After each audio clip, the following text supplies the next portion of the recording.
Welcome to Ready to Exhale, where we center Black women, their lived experiences, expertise, and rich stories. In each episode, we will gain a deeper understanding of what it takes to hold space for our own well-being. This is a brave space where you will be inspired to express your joy and live in the fullness of who you are. It's also a place where we are no longer waiting to exhale. So now, get ready to exhale and enjoy the show.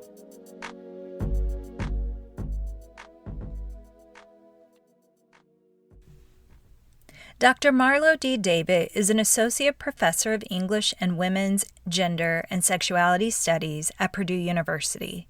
She is the author of Mama's Gun, Black Maternal Figures, and the Politics of Transgression, establishing her as a nationally recognized voice on Black motherhood and reproductive justice. After attending Florida A&M University, she worked as a newspaper reporter and editor for nearly a decade before she left journalism for graduate school. She earned her PhD in American literature and has taught and mentored new scholars ever since. Dr. Marlo is a storyteller, and she comes from a long line of Southern folks who love shaping their worlds with words. She is also a dear friend of mine. I hope you enjoy this conversation that I had with my sister friend, Dr. Marlo D. David. Well, I'm so excited to have you on the show, Marlo. Finally, we've been talking about this for so long. You're finally here. Welcome to Ready to Exhale, the podcast. I am so excited to be here. This is very exciting. A long time coming, but here we are. Here we are. We finally made it happen. I say this all the time to other people, and I say it to you too. But for my listeners, Dr. Marlo David is literally one of the smartest people that I know. And I'm so just honored to be in community with you and have you as a friend and a comrade in the work that I'm doing around prioritizing Black women's well-being. You've been a safe space for me to, I feel like I'm getting emotional. We just at the beginning of the show. Okay, I feel it too. That's the love. Oh, it's the love. You've been such a safe place and someone that I can just flesh out what I'm doing and talk about what I'm doing and process the evolution of Exhale and the movement and the app. And you've always been a champion of me and my work. And I just am so grateful for you and your friendship. And I'm just excited to be able to have you on the show and get to share you with my audience because you're an amazing human. I love that. And I feel, the connection is so there. And so when you asked me to join you on the podcast today, I was like, this works. Like, this is something we are having podcast level conversations anyway. So it stands to reason that we now have this kind of format. So I'm glad to be here. I love it. Well, we're just going to jump right in. I want you to tell just our listeners, just take a few moments and tell our listeners a little bit more about you. I read your bio before the show started, but I do want you to dive a little bit in to who you are, what you do. Share all things Marlo.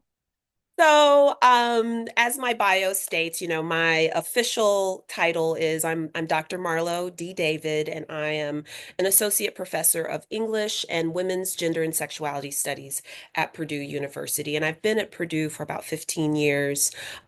But my experience as a scholar, as a professor, is really just a sliver of sort of who I am professionally. And I would say, more generally, I'd like to describe myself as, a scholar, a writer, a mentor, and a leader, someone who sort of takes very seriously the intersections of all of those identities and all of those work, all the work that I do. So, in addition to being a professor and teaching courses that are related to Black literature, Black arts, Black gender and sexuality, issues around Black motherhood and reproductive justice, I also am the author of the book Mama's Gun, Black Maternal Figures in the Politics of Transgression. And that book really opened up and launched my sort of voice and career,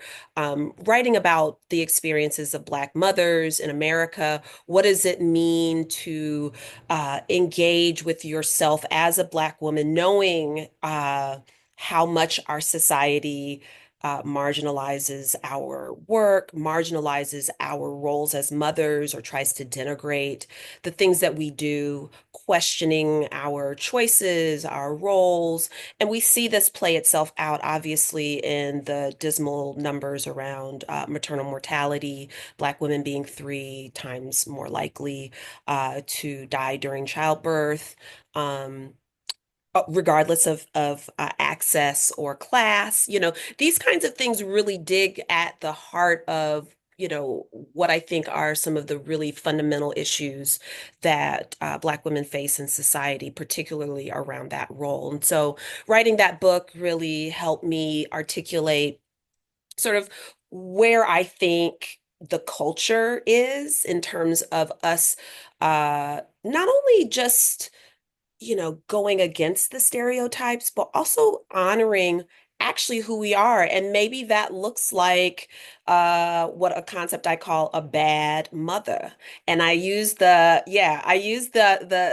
kind of vernacular, the bad mother, to kind of counteract the concept of the bad mother, which is the normative mainstream idea that Black women are neglectful, we're loud, we don't care for our children, we're more caring about multiple partners, or all these, stereotypical images. Well, I asked the question in that book, what happens to Black women who may actually live lives that, society deems irredeemable? Do we throw those people away? Mm. Do we think that they are less valuable? So I really want to challenge those stereotypes, not just by saying we're not that. So in some cases, we are not the stereotypes, but even when we exist in spaces that might seem stereotypical, we have value and we have something to contribute.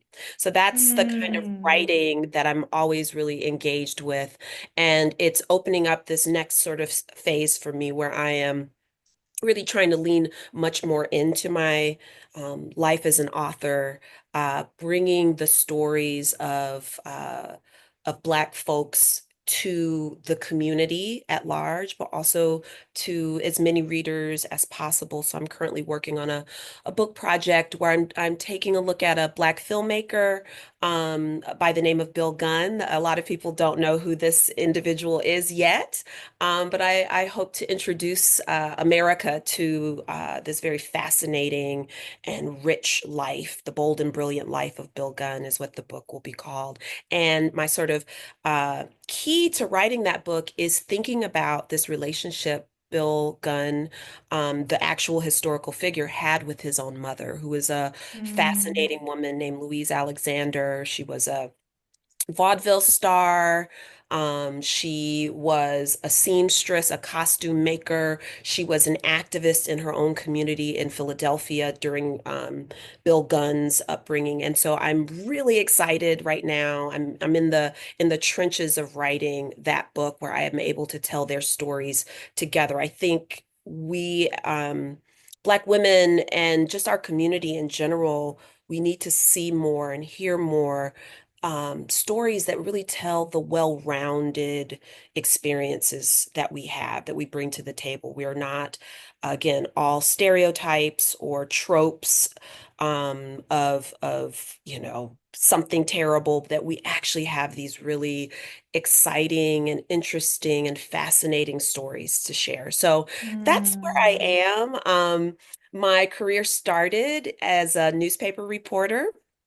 So I am someone who has pivoted in my career a couple times. I started out in newspapers, worked in newspapers for about 10 years as a reporter, as a copy editor, left that, pursued a PhD, which has landed me in the career that I currently have. So that's a general, quick and dirty description of sort of what I do. Just a little something, something in your neck of the woods. Just do just a little. Things here and there. Brilliant work. You're a beautiful writer. I haven't sat in one of your courses, but Yeah. I'm sure you're an Yeah. excellent, just from knowing you, Yeah. excellent educator, and people get so much out of the courses that you teach. And I'm excited about the writing and how Yeah. that's flourishing and how you're diving more into Yeah. writing and doing this next book and how there's this thread that I see of like centering Black women Yeah. in your work. And I think that that's another reason why you and I have such a deep connection, because that is just literally the heartbeat of who I am and my work and what I do, and yours too. I mean, even the book that you're writing, you're centering, um, talking about his mom, right? Talking about the mother Yeah. behind this figure that did some amazing things, was an amazing person. Yeah. And let's take a look at the mother that was very present in his story. And he wouldn't be who he is without her, right? Exactly. Exactly. I mean, I think that's exactly it. And what I think sometimes happens is when you speak about Black women or you center Black women, there can be well, what about this? What about this person? What about this group? And we just, I think, have to try to dispel some of that, that in order for us to center Black women are the heart of the community. And so centering Black women is not at the exclusion of anyone else's stories. In fact, it deepens our understanding of men and children and folks who don't have children and other people who exist in and out of our different spaces. I think what I've discovered in my own life, and I am a mother also, so I have three sons, and that there is something very vital for us to understand collectively when we center Black women and when we as Black women center ourselves, which is sometimes not always the easiest thing for us to do, given the ways that we are maybe expected to give and pour into others, or again, the ways that those stereotypes put us in different kinds of boxes. Oh, you're angry, or you're bossy, or you're, these other kinds of tropes. So for me, yeah, it's this just passion for bringing those voices out. And if I can, at times encourage others to use their voices, right? Like, Mm, how do you mhm, step into your own voice and mhm, speak about your own life and what you, mm, yeah, it's mhm. a sort of motivating factor Yeah, for me. yeah. Can you talk a little bit? It's that's beautiful, Yeah, beautiful, beautiful. Can you talk a little bit about your journey and yeah, your path to this work, right? Like you're doing such beautiful, amazing work in yeah. education, but also your writing. Like, how'd you get here, right? Here, Like, I know. we can read our bios. It's like we do this, this, and this. But I'm always curious about the spaces between the lines of that bio, right? Yeah, Like, because there's a whole story and a whole yeah, journey that isn't always easy for Black women. Many times it's this uphill climb and this digging in and yeah, trying to get to this place, right? And so I'm always curious when I am engaging as I'm engaging with Black women in conversation, is the story behind, Yeah. right? Like, how'd you get here? And I know that we may not be able to cover everything in this Sure. episode, but if you could just talk a little bit about your journey to where you are today, Yeah. I'd love to hear more. Yeah, that's great. So I think I'd like to start with my own mother just to make this quick Mm, point, which is that my mother is a writer and a storyteller at heart. And I think when I really, now that at 50, now that I'm in this reflective space of my life, I can see now more clearly than ever how that storytelling um, spirit emerge and really the family of storytellers. And so growing up, I grew up in Florida in a very artistic, expressive household. We were given a lot of energy around what do you think? Express yourself, go into the arts. And so, for mm, that reason, I was just always encouraged to have a voice. And I recognize now how unique that is as an experience for mm, individuals. My sister and mhm, I were very fortunate in that way. And so, we learned early how to tell a story, how to make jokes. My mother is a hilarious person, and how to uh enter spaces with like your heart open. mm, Both of our parents fostered that in us, but I know my mother certainly has that connection. And so from that, like I was a super nerdy student. I was a little fast track, ambitious, straight A, whatever, and that definitely propelled me through school. I was always sort of a school person. So in some mm, ways, that was a space that I was comfortable in. But what I discovered, and what drew me into journalism in the first place was I needed something out of my comfort zone. That there's some little piece of who I am that says, okay, you're really good at these things, but you need to push yourself to do some things that mm, you're not as comfortable doing. And for me, that was you know, meeting strangers and asking them questions, going after a news story, going after information that people may not want to share. And so I became really, really hooked, so to speak, in journalism at an early age. Even in high school, I was running our school newspaper and going to conferences and being like a super nerd at everything. So I love that. that was what pushed me beyond what I considered a shyness or a kind of introversion. I see myself as honestly kind of a bookish introvert. Like, and people are like, Marlo, you're not an introvert. But in my own mind, it is very much like I like to observe. So I pursued a career that sort of pushed me outside of myself, and did that and loved it, and again became fascinated with telling stories, being able to document things that were happening and all sorts of things. I covered, police. I covered the school board. I covered. I lived in D.C. for a while. I covered, politics in the heart of the Clinton administration. I was a news reporter in DC for several years. And so, it was just those kinds of things that pushed me in all of these spaces. And I was a sponge. I loved the adventure. So Mm. for me, a sense of adventure has always been a kind of organizing principle. And this is such a great question because now I'm like, is that, oh, okay, that does make sense. I'm having Mm-hmm.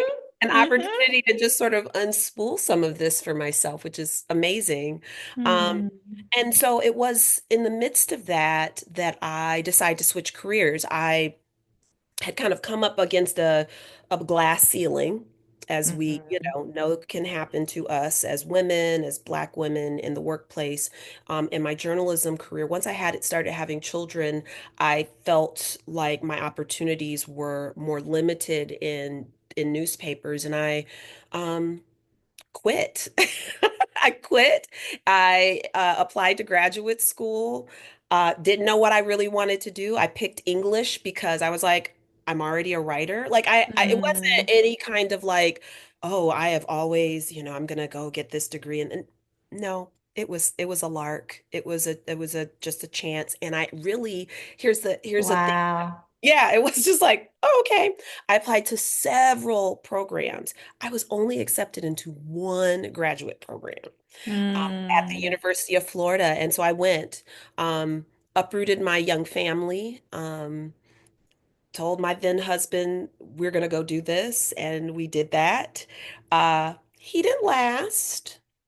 But I learned a lot and I got a PhD in English literature. I was able to sort of pull in my background as a journalist, as a writer, as a reporter into this sort of heavy research scholar Mm. persona. And I come from a family of teachers as well. So there was a kind of synergy there where I said, this is really actually my family lineage. My Mm. grandmother was a teacher. She taught kindergarten for, 50 years in Columbia, South Carolina. My aunts were teachers. My father taught at university. Like we were teachers. So it also just felt like the right way to enter the world. I wanted to Mm. keep writing and keep sharing and keep giving knowledge back to people and also explore my own life and experience. And so, a PhD is not an easy thing to do. I was so fortunate. I met some amazing people along the way. There Mm. are for anybody who's thinking about going that route, there are Black women in academia, and there are other Black folks and people of color in academia. And I just want to give the shout out that if that feels like your passion or where you want to take it, like go for it. Like you can find your folks. There's gonna be some mess. Don't, it was mess. There was mess in grad school. There were little things I had to learn about and deal with. Um, but I had an amazing cohort of scholars and friends who just, stood by my side and kept me Mm. going. I had my boys, who I was now a single mom with two, elementary age boys while I was finishing up my degree. And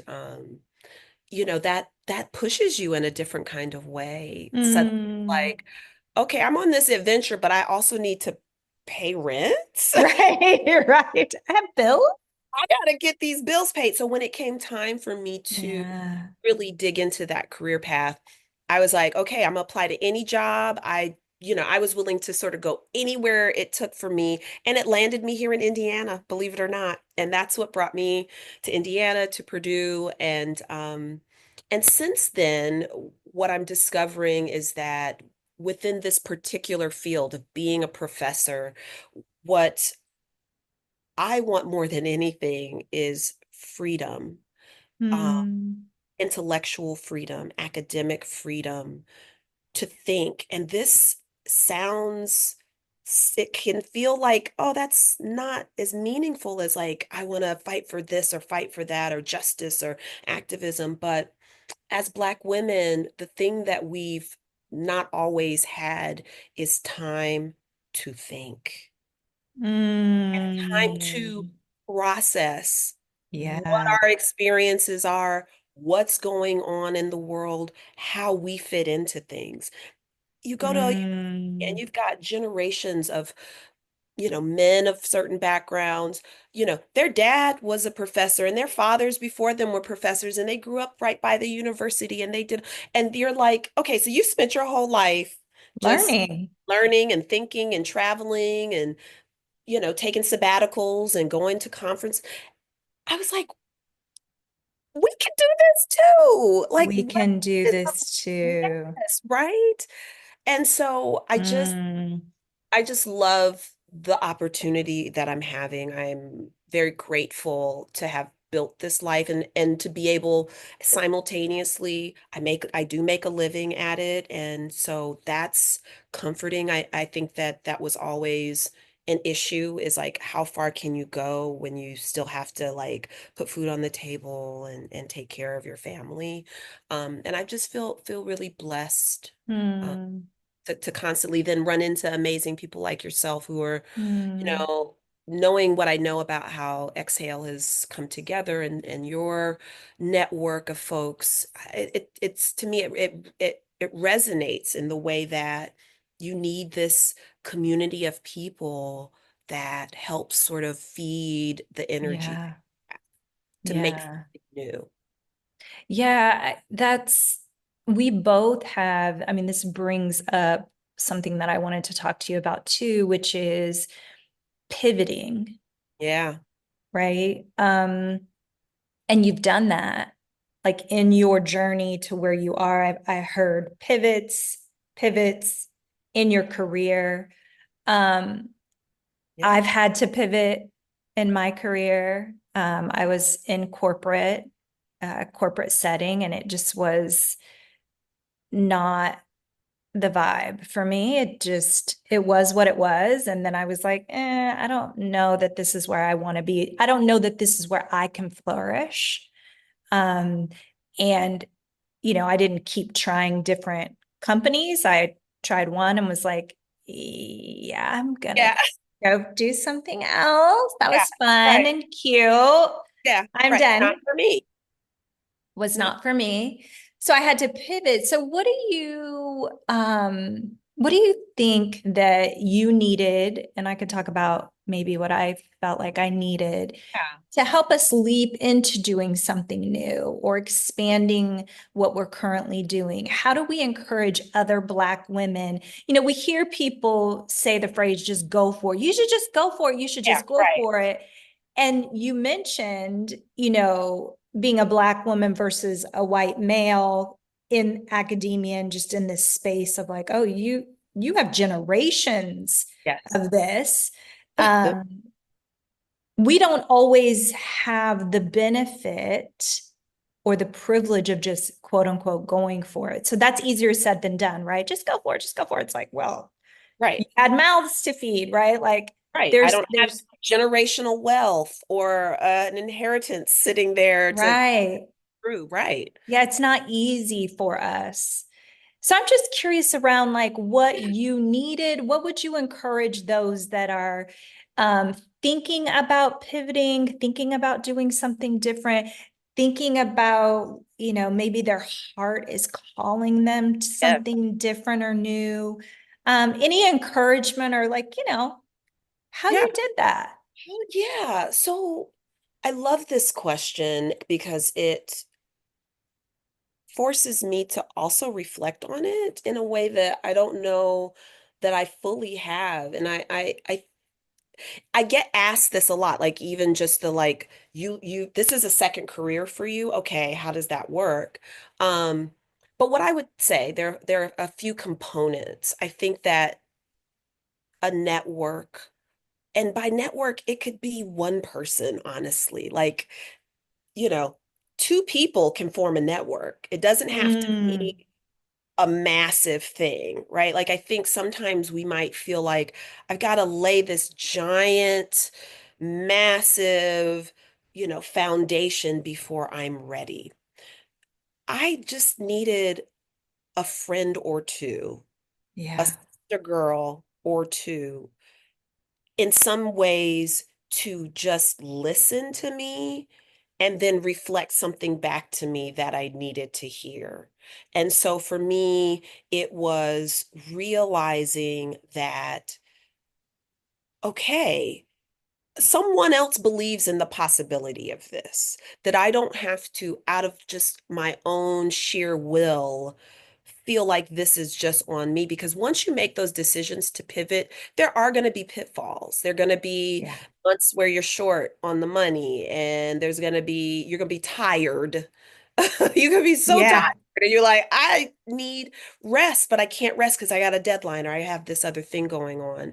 Um, and so knowing that there is anyone else out there who knows what you're doing and believes in you Mhm. is just this is a step in the right direction. So I just encourage folks to cultivate those relationships.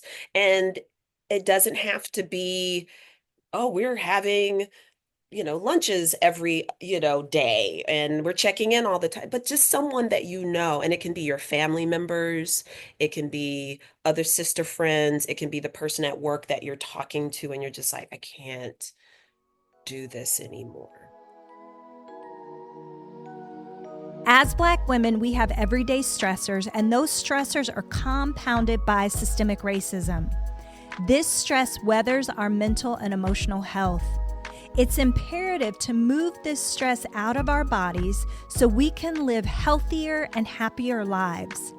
Exhale app is a resource to partner with you in your well-being journey. To download, go to the App Store and Google Play. Now, let's get back to our episode.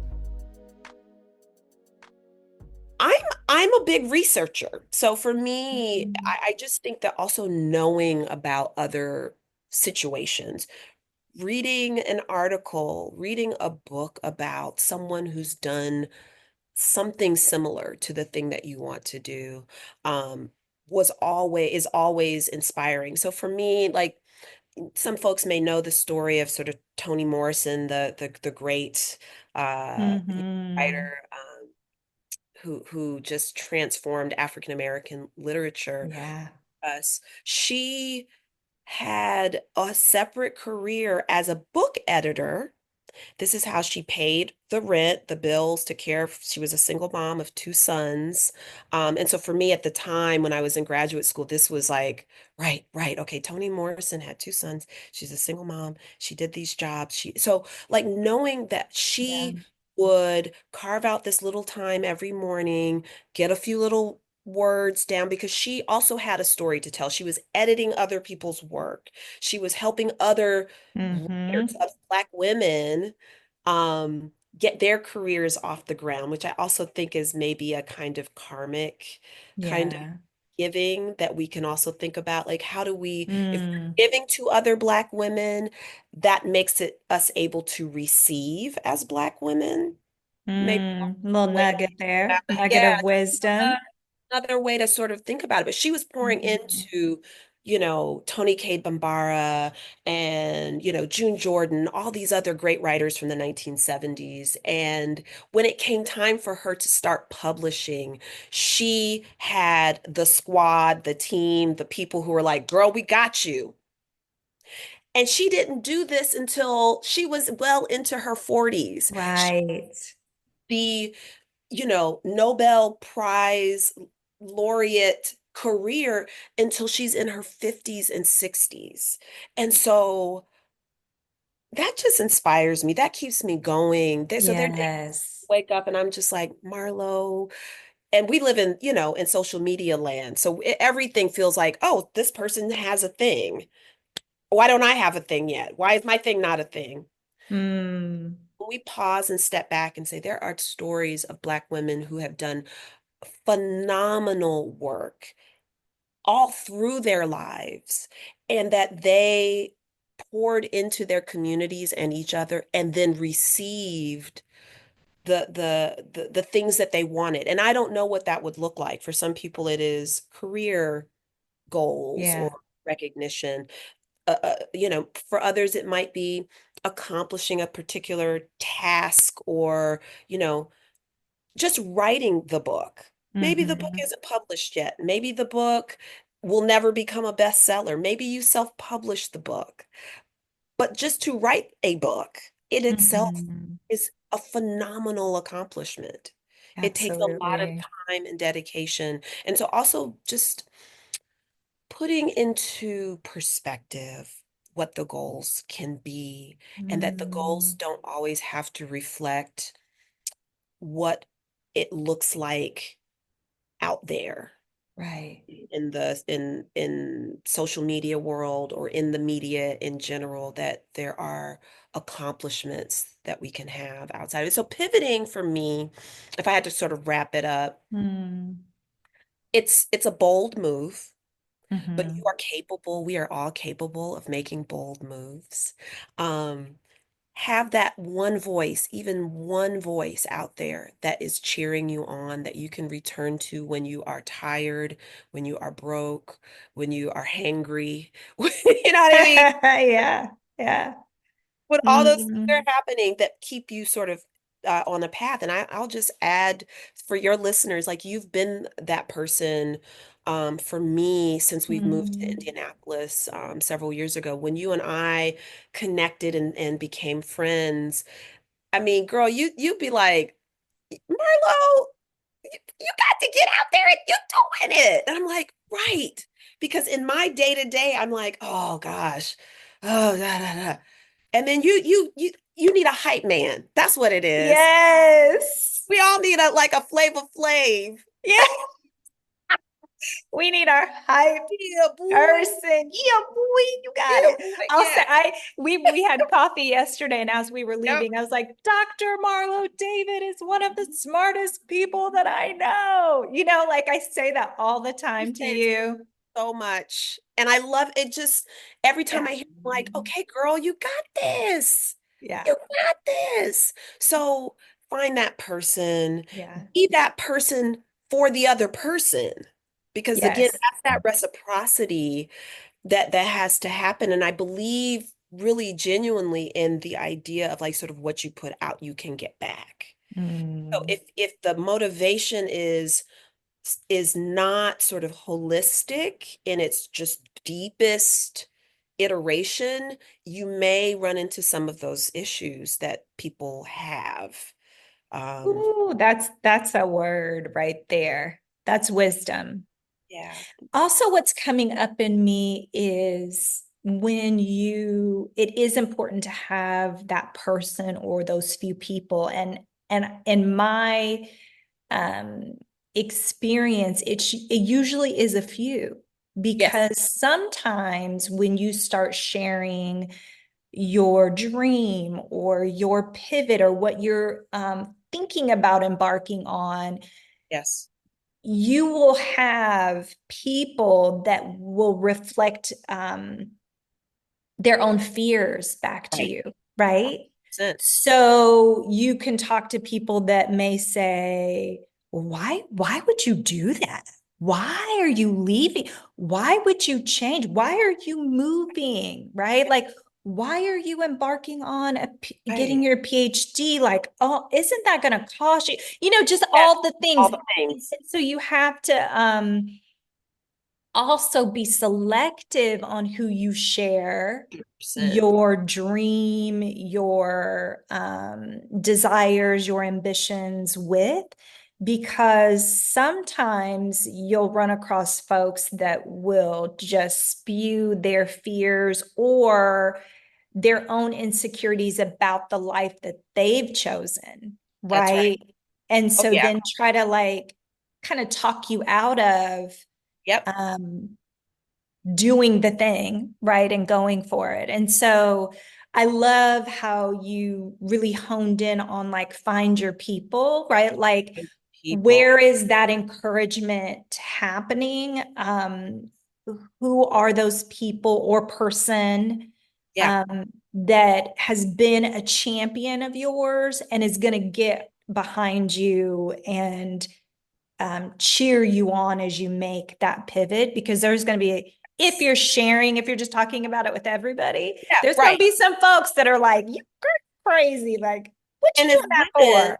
I feel like as women, especially, this can be gender based, and other women, Mm, I mean, men and women, everyone in your community may speak from this space, but because we often are the responsible person for our domestic lives, so it be that a partner, a spouse, children, a household, the bills, whatever those nouns are, there's people who will deploy those things to tell you that's the reason you can't.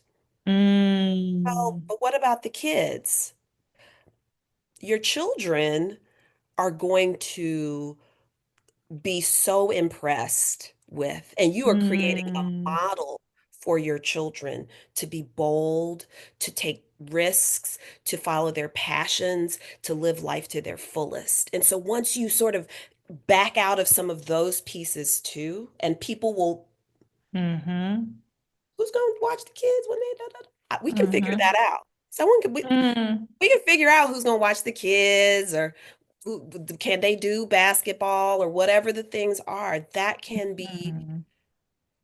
and it's okay to also put yourself first. Say it, say it, say it. It's so true. You can do things that seemingly seem only about yourself, even when you have partners and children. Mm. That's a thing that we can do. And Yeah, though there will be people who will maybe judge you negatively for it, there are plenty of people out there who will be inspired and yeah, joyful yeah, about yeah. it. We're not being selfish when we pursue our dreams. It No, actually benefits our families and our communities, right? When we pursue our hearts, what is our heart calling us to do, right? And sometimes, for me with Exhale, it I describe it as that. It came from the inside out. It was like this idea that had to come out of me, do this. right? I Yeah. have to do this. And all the blockades and the walls and the mountains that you have to climb, I think the key piece for me was having my champions Yes, who reminded me that I could do it, that's who right. reminded me that the work is important, that this is needed, right? There's plenty of people that says, well, what are you doing that for? And why is it just for Black women? And why are you, I've heard all the All things, the things. Right.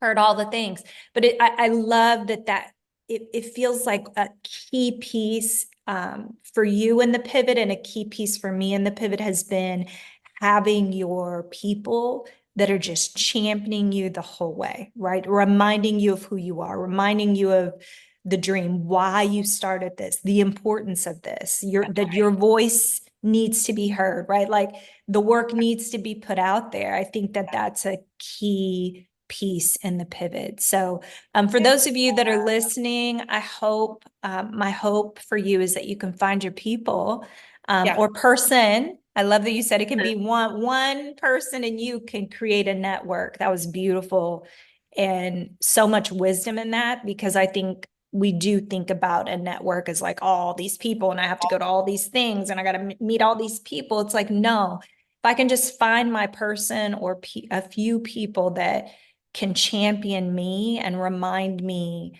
of who I am and why this is important, I think is key. So if you're listening, get your people, Find that person, those find people, your person, find and, your and people. keep it moving. And put one foot in front of the other too. Like I think Mm, there's also a moment, or our society sort of privileges or elevates like instant gratification.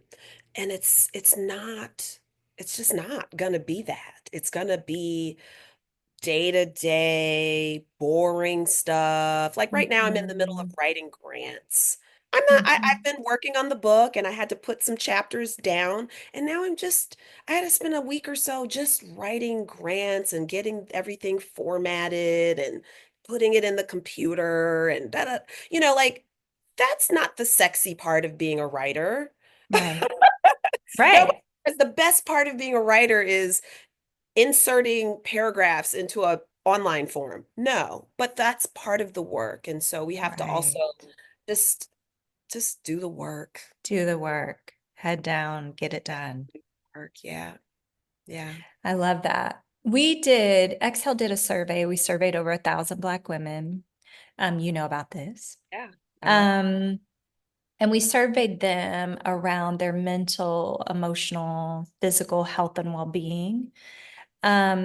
And over half of those, I just wanted to pull one of the data points for us to that. discuss a little bit. Over half of the women that we surveyed believe that today's work environments don't provide safe spaces for them, safe spaces for Black women to share their feelings or discuss their stressors. I'd love to dive into this data point with you and just hear Yeah. your thoughts. I mean, earlier this year, saw, Black women that had been put in positions be fired or they've stepped down, right? We saw a lot of that as we're seeing the DEI Pivot, move back. movement Yeah, pivot right. and be pulled Pendulum. back. Yeah, Right. like, yeah, never mind. Yeah. No, we're not doing No, that now. didn't mean that actually. Yeah. So I'm curious around your thoughts around that data point, around these work environments that don't, Yeah. aren't safe for Yeah. us.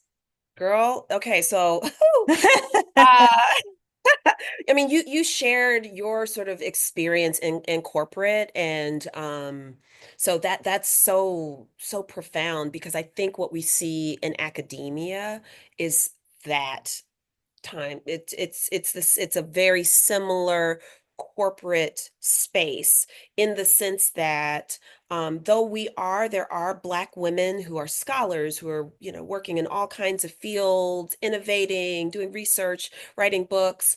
We're still a very small minority. The last statistic I heard is like sort of fewer than 1% of American PhDs are Black women. It's a Wow. very small number of us. Mhm. Um, and there's a kind of, unfortunately, within our field, when we get together at conferences or, just in social spaces, a lot of the time, sadly, the conversation is about a scholar that we know or maybe someone else knows who has passed away in their 40s, in their Mm. 50s, in their 60s. And it's this it's a kind of gallows humor. It's a kind of dark space that we sort of like, well, you know how the academy is. And it to me it speaks to what your survey has uncovered, which has to be discussed more and more often. And I would be curious to see how that sort of plays out in various fields, in healthcare and corporate and academia and what have Sure. you. But like that in some ways accept the fact that to enter these professional spaces is a health risk. Absolutely. That is a profoundly disturbing idea.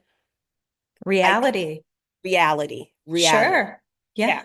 It's there, and we all sort of know about it. We talk about it to ourselves. Yeah. We mourn the loss of our sisters. We retrace the steps. Yeah, I remember when she didn't get tenure, and then they took the position or they closed that program down, and then this is the story of so many of us, particularly those of us who, no, not particularly those of us who enter professions. I'd say this is across the board, white collar, blue collar, working class, professional class Black women, regardless of sort of where we stand. We are experiencing misogynoir, we are experiencing racism, sexism, that intersection in our daily lives.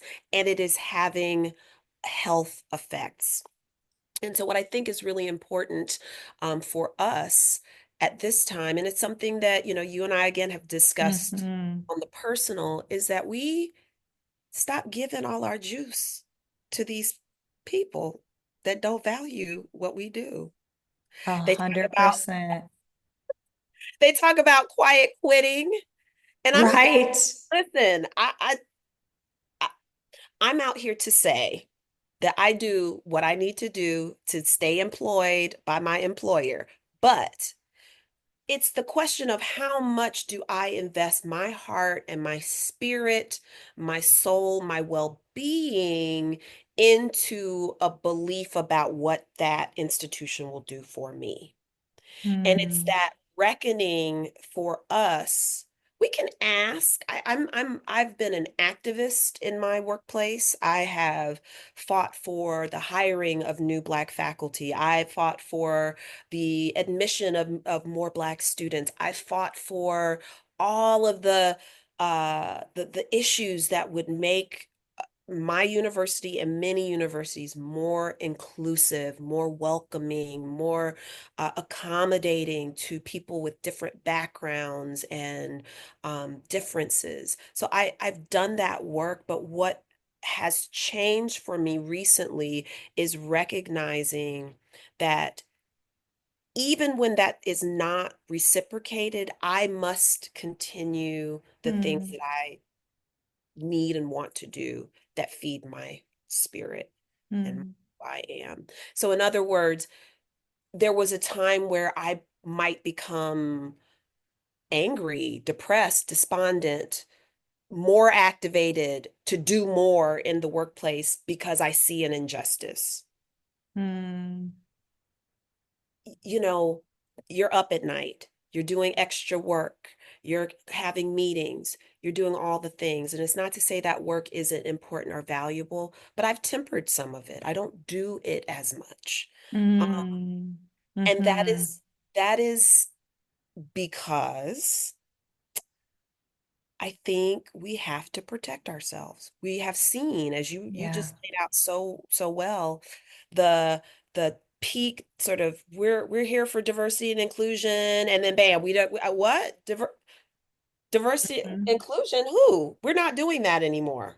We've mhm. taken that out of the budget. We're all fine now. Everybody's good. Yeah.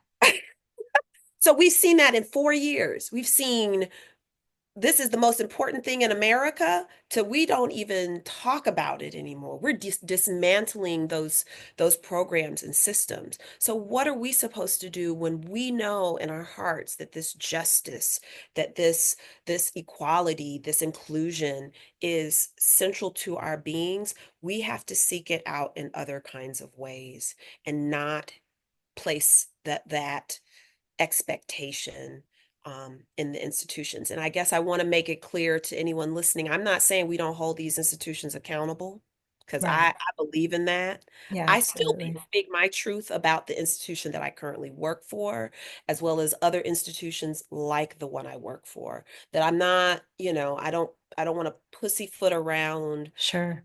the fact that there are big, glaring issues around inclusion and equity and belonging. But what I also am not going to do is fight that fight on behalf of that institution. I try my best when I can to center my community. So when I'm making a choice to do something at my job, it may look like it's for the job, Right. but it's for my community. Yes.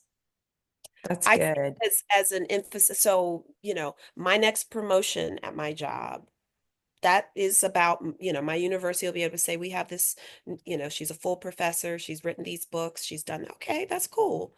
But the value I have in the books I write, the work I do, the way I share my work with others is about the community. The Mm, institution gets a residual benefit. right. And if they're smart, they would lean into those benefits and say, we have more people that can actually elevate our standing. But that's not for me to determine whether they will or will not ever make Do that that. recognition, right? Hmm. I stay focused on what is it that I'm doing for the people that I care about, not just my community, but other marginalized communities, other folks who also may not look like me, but also have been left out or left behind in some of these. Yeah. So Yeah. it's just a reorientation in some Yeah. way around who is the work for. Um, Yeah. and it's created a less stressful environment. So I don't go to bed any as mad as I used to anymore. Mm, I just be mad. And you just hmm. go and your heart's beating hard. And then you don't sleep well. And we know now that sleep is so critical to our Yeah. well-being. Yeah.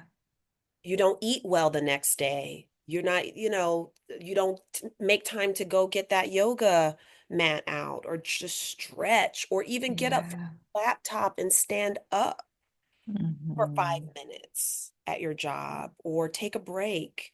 And so those little things, I would just love to see so many more of us use this information, these data points to then again also push our institutions to do better when and where they can. Mhm.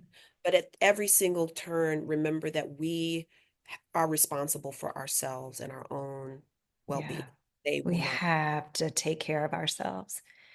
We wait for them to do that or to create space for us to do that.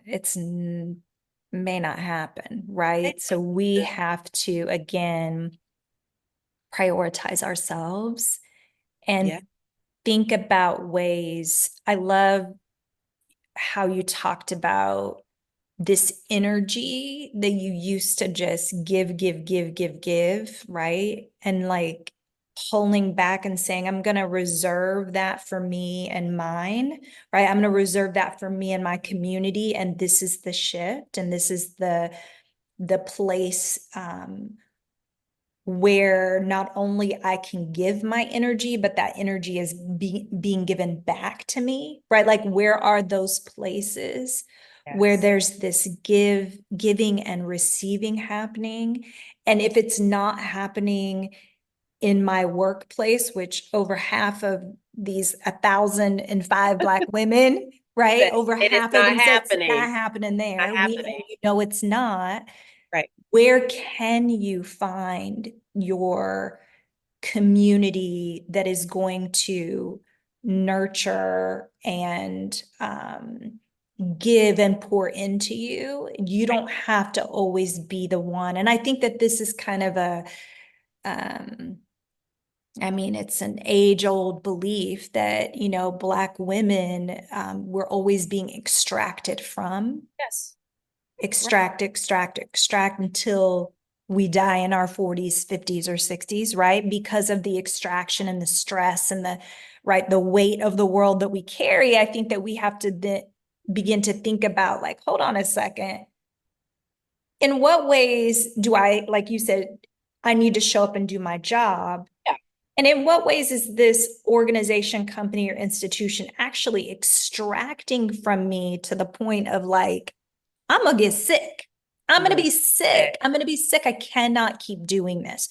So right. I'm hearing boundaries. Yes. I'm hearing finding your community. Yes. That feels That like purpose. Yeah. a It is. self-care practice, Yeah. right?